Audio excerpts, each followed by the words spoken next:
Next ਅਸੀਂ economic sector ਦੀ 2 parts ਵਿੱਚ ਡਿਵੀਜ਼ਨ ਕੀਤੀ ਹੈ। ਇੰਪਲੋਇਮੈਂਟ ਦੇ ਅਕੋਰਡਿੰਗ ਅਸੀਂ ਇਕਨੋਮਿਕਸ ਸੈਕਟਰ ਦੀ 2 ਪਾਰਟਸ ਵਿੱਚ ਡਿਵੀਜ਼ਨ ਕਰ ਸਕਦੇ ਹਾਂ। One is organised sector and another is unorganised sector. Organised means ਸੰਗਠਿਤ, ਮੀਨਸ ਜਿਸ ਸੈਕਟਰ ਦੇ ਵਿੱਚ ਕੋਈ ਪਾਰਟੀਕੂਲਰ ਨੋਰਮਸ ਫੋਲੋ ਕੀਤੇ ਜਾਂਦੇ ਹੋਣ।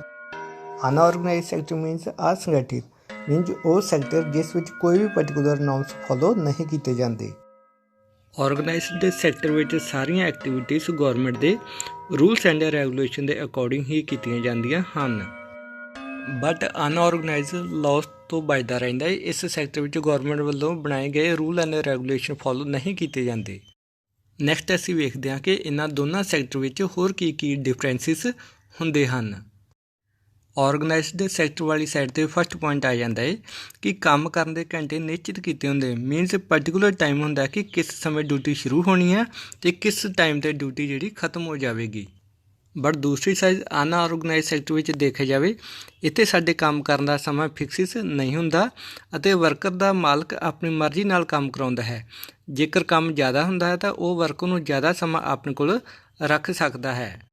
ਸੈਕਿੰਡ ਪੁਆਇੰਟ ਸਾਡੇ ਕੋਲ ਆ ਜਾਂਦਾ ਹੈ, ਅਗਰ ਆਰਗੇਨਾਈਜ਼ਡ ਸੈਕਟਰ ਵਿੱਚ ਐਮਪਲੋਈ ਓਵਰ ਟਾਈਮ ਲਾਉਂਦਾ ਹੈ ਤਾਂ ਉਸ ਨੂੰ ਇਸ ਦੇ ਪੈਸੇ ਮਿਲਦੇ ਹਨ।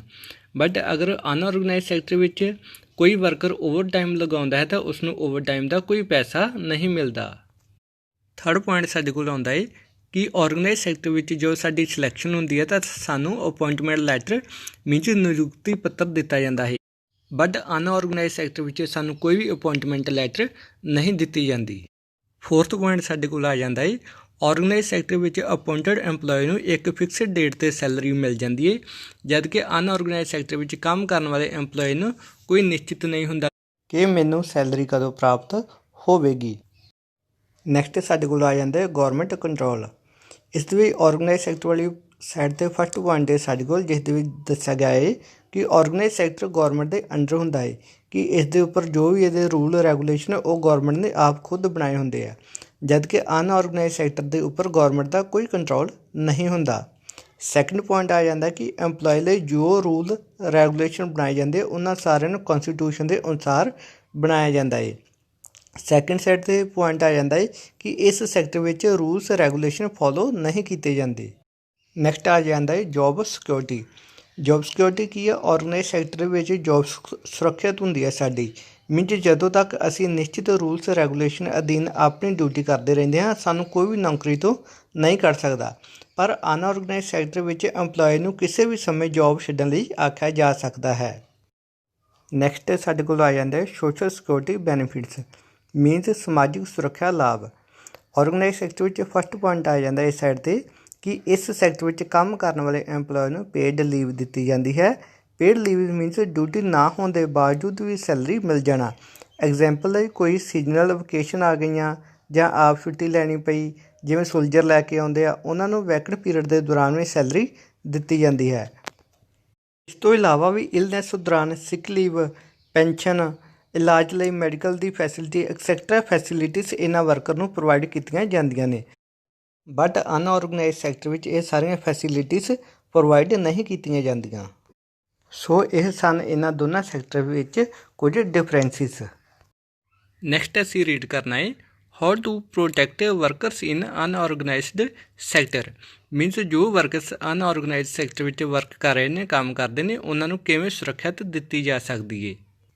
ਹੁਣ ਇਸ ਪੈਰਾਗ੍ਰਾਫ ਦੇ ਵਿੱਚ ਦੱਸਿਆ ਗਿਆ ਹੈ ਕਿ ਆਰਗੇਨਾਈਜ਼ਡ ਸੈਕਟਰ ਵਿੱਚ ਜੋਬਸ ਸਿਕਿਉਰਿਟੀ ਹੁੰਦੀ ਹੈ, ਪਰ ਬਹੁਤ ਘੱਟ ਓਪਰਚੁਨਿਟੀਜ਼ ਮਿਲਦੀਆਂ ਜਿਨ੍ਹਾਂ ਲੋਕਾਂ ਨੂੰ ਆਰਗੇਨਾਈਜ਼ਡ ਸੈਕਟਰ ਵਿੱਚ ਜੋਬ ਮਿਲ ਜੇ। ਵੈਸੇ ਵੀ ਇਸ ਵਿੱਚ ਐਕਸਪਲੇਨ ਕੀਤਾ ਗਿਆ ਹੈ ਕਿ 1990 ਤੋਂ ਬਾਅਦ 1990 ਤੋਂ ਬਾਅਦ ਆਰਗੇਨਾਈਜ਼ਡ ਸੈਕਟਰ ਵਿੱਚ ਜੋਬਸ ਲਗਾਤਾਰ ਘੱਟ ਰਹੀਆਂ ਨੇ, ਮਤਲਬ ਆਰਗੇਨਾਈਜ਼ਡ ਸੈਕਟਰ ਵੀ ਅਨਆਰਗੇਨਾਈਜ਼ਡ ਸੈਕਟਰ ਵਿੱਚ ਮਰਜ ਕੀਤੇ ਜਾ ਰਹੇ ਨੇ, ਕਿਉਂਕਿ ਅਨਆਰਗੇਨਾਈਜ਼ਡ ਸੈਕਟਰ ਵਿੱਚ ਕੋਈ ਜ਼ਿਆਦਾ ਰੂਲ ਰੈਗੂਲੇਸ਼ਨ ਫੋਲੋ ਨਹੀਂ ਕਰਨੇ ਪੈਂਦੇ। ਕੁਝ ਕਲੈਵਰਨੈਸ ਵਰਤ ਕੇ ਲੋਕ ਆਪਣਾ ਟੈਕਸ ਵੀ ਬਚਾ ਲੈਂਦੇ ਹਨ। ਇਸ ਦੀ ਸਾਡੇ ਕੋਲ ਇੱਕ ਫਰੈਸ਼ ਐਗਜ਼ਾਮਪਲ ਹੈਗੀ ਹੈ ਕਿ ਪਿਛਲੇ ਕੁਝ ਮੰਥਸ ਦੇ ਵਿੱਚ ਗੌਰਮੈਂਟ ਨੇ ਬਹੁਤ ਸਾਰੀਆਂ ਬੈਂਕਸ ਨੂੰ ਆਪਸ ਵਿੱਚ ਮਰਜ ਕਰ ਦਿੱਤਾ, ਜਾਂ ਕੁਝ ਏਅਰਪੋਰਟਸ ਹੈ ਜੋ ਉਹ ਸਾਡੇ ਪ੍ਰਾਈਵੇਟ ਕੰਪਨੀਜ਼ ਤੋਂ ਦੇ ਦਿੱਤੇ ਗਏ। ਰੇਲਵੇ ਟੈਕਸ ਦੇ ਉੱਪਰ ਵੀ ਕੁਝ ਪ੍ਰਾਈਵੇਟ ਰੇਲਵੇ ਟ੍ਰੇਨਸ ਚਲਾਉਣ ਦੀ ਕੋਸ਼ਿਸ਼ ਕੀਤੀ ਜਾ ਰਹੀ ਹੈ। ਇਸ ਤਰ੍ਹਾਂ ਇਹ ਸਾਰੇ ਜੋ ਆਰਗੇਨਾਈਜ਼ਡ ਸੈਕਟਰ ਹੁੰਦੇ ਆ ਉਹਨਾਂ ਨੂੰ ਹੌਲੀ ਹੌਲੀ ਅਨਆਰਗੇਨਾਈਜ਼ਡ ਸੈਕਟਰ ਵਿੱਚ ਚੇਂਜ ਸ਼ਿਫਟ ਕੀਤਾ ਜਾ ਰਿਹਾ ਹੈ, ਜਿਸ ਨਾਲ ਆਰਗੇਨਾਈਜ਼ਡ ਸੈਕਟਰ ਵਿੱਚ ਜੋਬ ਓਪਰਚੁਨਿਟੀਜ਼ ਹੋਰ ਘੱਟ ਹੋ ਰਹੀ ਹੈ। ਨੈਕਸਟ ਪੇਜ ਨੰਬਰ 32 ਸੈਕੰਡ ਰੋ ਦੇ ਵਿੱਚ ਸਾਨੂੰ ਸਟਾਰਟਿੰਗ ਦੇ ਵਿੱਚ ਇੱਕ ਕੁਐਸਚਨ ਪੁੱਟ ਕੀਤਾ ਗਿਆ ਹੈ, who are these vulnerable people who need protection. Vulnerable ਹੁੰਦਾ ਹੈ ਕਮਜ਼ੋਰ। ਕੁਐਸਚਨ ਦਾ ਮੀਨਸ ਹੈ ਕਿ ਇਹ ਕਮਜ਼ੋਰ ਲੋਕ ਕੌਣ ਨੇ ਜਿਨ੍ਹਾਂ ਨੂੰ ਪ੍ਰੋਟੈਕਸ਼ਨ ਦੀ ਸੁਰੱਖਿਆ ਦੀ ਲੋੜ ਹੈ। ਇਹ ਕਮਜ਼ੋਰ ਲੋਕ ਰੂਰਲ ਔਰ ਅਰਬਨ ਏਰੀਆਸ ਦੇ ਵਿੱਚ ਅਲੱਗ-ਅਲੱਗ ਨੇ। ਰੂਰਲ ਏਰੀਆ ਦੇ ਵਿੱਚ ਕੋਈ ਲੈਂਡਲੈਸ ਐਗਰੀਕਲਚਰ ਫਾਰਮਰ ਮਤਲਬ ਜਿਹੜੇ ਕਿਸਾਨਾਂ ਦੇ ਕੋਲ ਆਪਣੀ ਜ਼ਮੀਨ ਨਹੀਂ ਹੁੰਦੀ, ਉਹ ਲੇਬਰ ਦਾ ਵਰਕ ਕਰਦੇ ਨੇ, ਜਾਂ ਬਹੁਤ ਹੀ ਘੱਟ ਜ਼ਮੀਨ ਹੁੰਦੀ ਆ, ਜਾਂ ਕੁਛ ਸ਼ੇਅਰ ਕ੍ਰੋਪਰਸ ਇੱਕ ਦੂਸਰੇ ਨਾਲ ਆਪਣੀ ਫਸਲ ਸ਼ੇਅਰ ਕਰਦੇ ਆ, ਹਿੱਸੇ 'ਤੇ ਫਸਲ ਬੀਜਦੇ ਆ, ਜਾਂ ਆਰਟੀਸ਼ਨ ਹੋਣ ਕੋਈ weaver, black Smith, carpenter, gold Smith, ਇਹ ਸਾਰੇ ਹੀ ਲੋਕ ਰੂਰਲ ਏਰੀਏ ਵਿੱਚ ਕਮਜ਼ੋਰ ਮੰਨੇ ਜਾਂਦੇ ਹਨ। ਦੂਸਰੀ ਸਾਈਡ 'ਤੇ ਸਾਡੇ ਕੋਲ ਆ ਜਾਂਦਾ ਅਰਬਨ ਏਰੀਆਸ।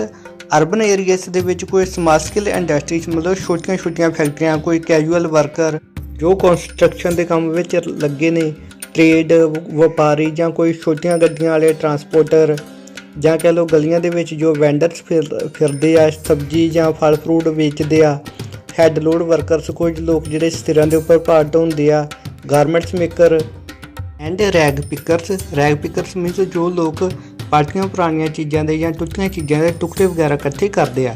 ਇਹਨਾਂ ਸਾਰਿਆਂ ਲੋਕਾਂ ਨੂੰ ਇਕਨੋਮਿਕਲੀ ਕਮਜ਼ੋਰ ਮੰਨਿਆ ਜਾਂਦਾ ਹੈ। ਇਹ ਕੈਜੂਅਲ ਵਰਕਰ ਆਮ ਜਿਹੜੇ ਵਰਕਰਸ ਨੇ ਰੂਰਲ ਔਰ ਅਰਬਨ ਏਰੀਆਸ ਦੇ ਵਿੱਚ, ਇਹਨਾਂ ਨੂੰ ਦੋਨਾਂ ਨੂੰ ਹੀ ਸੁਰੱਖਿਅਤ ਕਰਨ ਦੀ, ਪ੍ਰੋਟੈਕਟ ਕਰਨ ਦੀ ਲੋੜ ਹੈ, ਕਿਉਂਕਿ ਇਹ ਆਮ ਤੌਰ 'ਤੇ ਸ਼ਡਿਊਲ ਕਾਸਟ, ਸ਼ਡਿਊਲ ਟ੍ਰਾਈਬਸ ਜਾਂ ਬੈਕਵਰਡ ਕਮਿਊਨਿਟੀ ਦੇ ਨਾਲ ਸੰਬੰਧਿਤ ਰੱਖਦੇ ਹਨ। ਇਸ ਕਰਕੇ ਇਹ ਇੱਕ ਤਾਂ ਇਕਨੋਮਿਕਲੀ ਕਮਜ਼ੋਰ ਹੁੰਦੇ ਹਨ, ਦੂਜਾ ਸਮਾਜ ਦੇ ਵਿੱਚ, ਸੋਸਾਇਟੀ ਦੇ ਵਿੱਚ ਇਹਨਾਂ ਨੂੰ ਨੀਵੇਂ ਲੋਕ ਸਮਝ ਕੇ ਸੋਸ਼ਲੀ ਤੌਰ 'ਤੇ ਵੀ ਤੰਗ ਪਰੇਸ਼ਾਨ ਕੀਤਾ ਜਾਂਦਾ ਹੈ।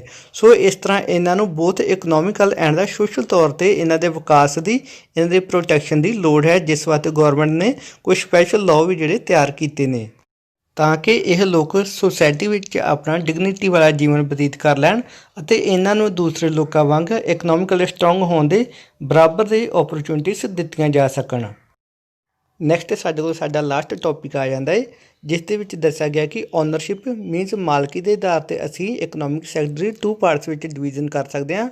One is public sector and second is private sector. Public sector government ਦੇ ਅਧੀਨ ਆਉਂਦੇ ਹਨ, ਮਤਲਬ ਇਹਨਾਂ ਸੈਕਟਰ ਦੀ ਮਾਲਕ ਗੌਰਮੈਂਟ ਹੁੰਦੀ ਹੈ।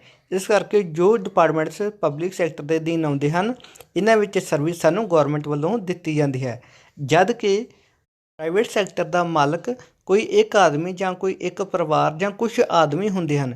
ਇਸ ਕਰਕੇ ਪ੍ਰਾਈਵੇਟ ਸੈਕਟਰ ਦੇ ਵਿੱਚ ਜੋ ਡਿਪਾਰਟਮੈਂਟ ਹੁੰਦੇ ਹਨ, ਉਹਨਾਂ ਡਿਪਾਰਟਮੈਂਟਸ ਦੇ ਅਧੀਨ ਜੋ ਸੇਵਾ ਦਿੱਤੀ ਜਾਂਦੀ ਹੈ ਉਹ ਸਾਨੂੰ ਇਹਨਾਂ ਮਾਲਕਾਂ ਵੱਲੋਂ ਦਿੱਤੀ ਜਾਂਦੀ ਹੈ, ਉਸ ਦੇ ਵਿੱਚ ਗੌਰਮੈਂਟ ਦਾ ਕੋਈ ਰੋਲ ਨਹੀਂ ਹੁੰਦਾ।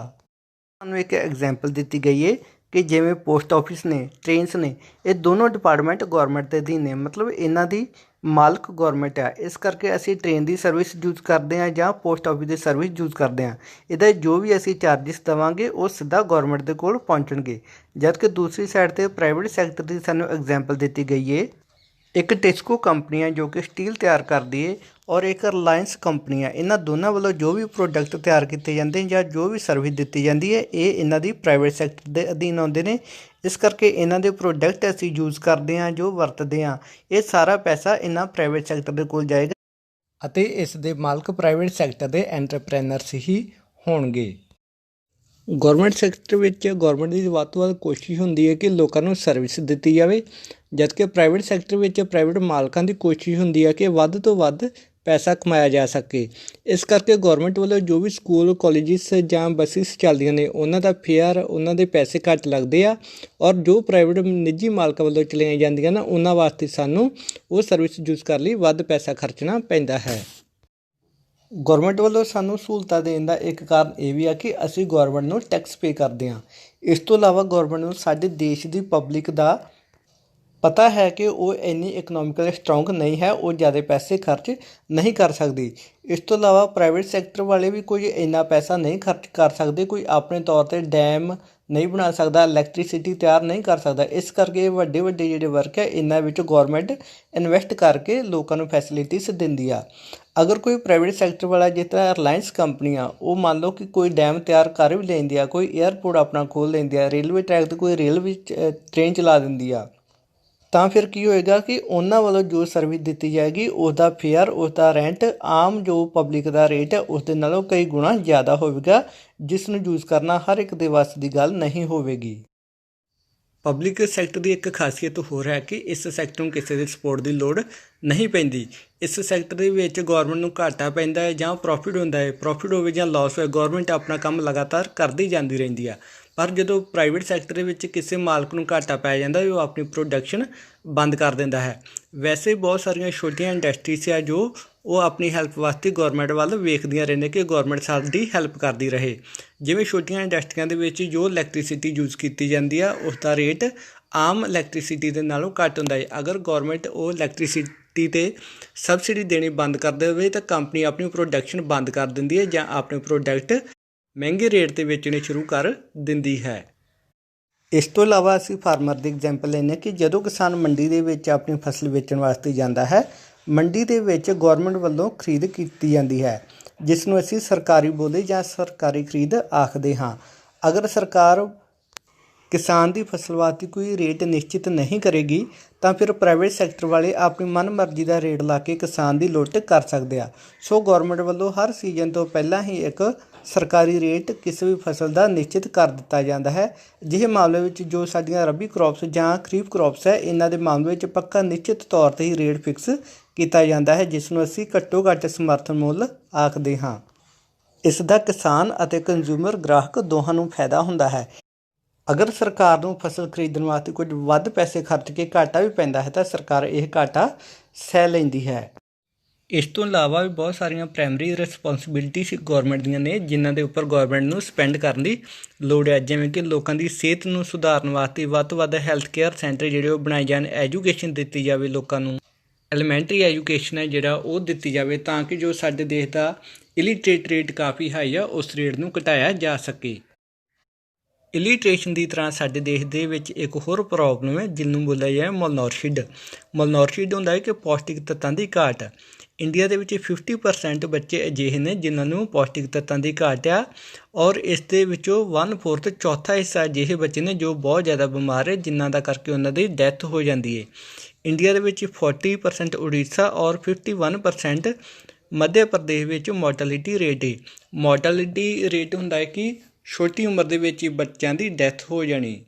ਸੋ ਗੌਰਮੈਂਟ ਅਗਰ ਚਿਲਡਰਨ ਨੂੰ ਆਪਣੇ ਦੇਸ਼ ਦਾ ਫਿਊਚਰ ਮੰਨਦੀ ਹੈ, ਬੱਚਿਆਂ ਨੂੰ ਭਵਿੱਖ ਮੰਨਦੀ ਹੈ ਤਾਂ ਗੌਰਮੈਂਟ ਨੂੰ ਚਾਹੀਦਾ ਹੈ ਕਿ ਇਸ ਪਾਸੇ ਜਿਹੜਾ ਅਟੈਂਸ਼ਨ ਦਿੱਤੀ ਜਾਵੇ, ਧਿਆਨ ਦਿੱਤਾ ਜਾਵੇ, ਇਸ ਮੋਰਟੈਲਿਟੀ ਰੇਟ ਨੂੰ ਘਟਾਇਆ ਜਾ ਸਕੇ ਅਤੇ ਬੱਚਿਆਂ ਦੇ ਜੀਵਨ ਨੂੰ ਬਚਾਉਣ ਵਾਸਤੇ ਜੋ ਫੈਸਿਲਿਟੀ ਦੀ ਲੋੜ ਆ, ਸਾਫ ਸਫਾਈ ਦੀ, ਸਾਫ ਪਾਣੀ ਦੀ, ਰਹਿਣ ਦਾ ਘਰ ਜਾਂ ਨਿਊਟ੍ਰੀਸ਼ਨ ਜੋ ਵੀ ਲੋੜ ਹੈ ਉਹ ਪ੍ਰੋਵਾਈਡ ਕੀਤਾ ਜਾ ਸਕੇ। ਖਾਸ ਕਰਕੇ ਜੋ ਰੂਰਲ ਏਰੀਏ ਆ, ਪਛੜੇ ਰਿਮੋਟ ਏਰੀਏ ਆ ਜਿਨ੍ਹਾਂ ਦੇ ਵਿੱਚ ਬੈਕਵਰਡ ਲੋਕ ਰਹਿੰਦੇ ਆ ਉਹਨਾਂ ਵੱਲ ਖਾਸ ਧਿਆਨ ਦਿੱਤਾ ਜਾਵੇ।